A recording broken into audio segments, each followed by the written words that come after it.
Karibu sana Nairobi, karibu Kasarani. Ladies and gentlemen, it's a great pleasure for us to be here. Today we're talking about special needs and special education. And I think one of the biggest champions we have is our women representative, Esther Passaris. So allow me, Waziri, to just have her say something before I proceed. Karibu, tumpigie makofi.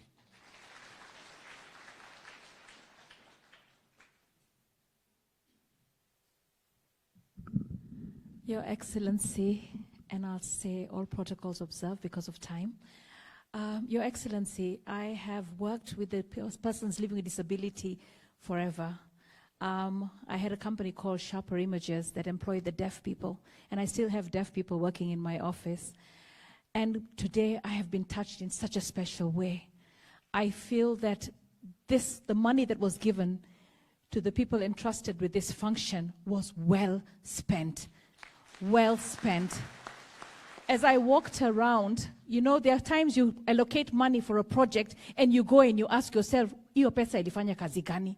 But here, I have been, because I had spinal problems, I've been through physio at Aga Khan, at Nairobi Hospital, and I want to tell you that this facility has better equipment than all the private hospitals in Kenya.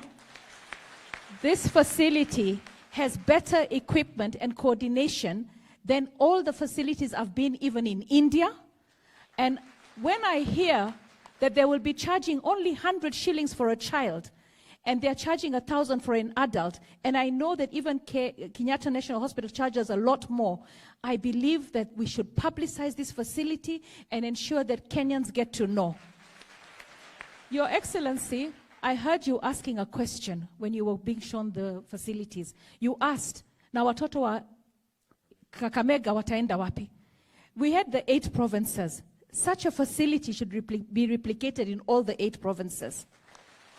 Your Excellency, all those women that you saw that are here with their children, you know, to be given a disabled child, it's a gift from God, we say, because it teaches you how to become so humble, and your humility and your love is challenged. So when you're given a disabled child, you are actually given a blessing, because if you can love that child, you are actually going to be a superhuman being. So I saw all those women, and one thing I know, even if they pay 100 here, if they're living so far away, it becomes very challenging. With our housing project, because of this facility being here, we should make a housing project nearby and strictly for women and mothers and parents who have disabled children. So the proximity is just within walking distance.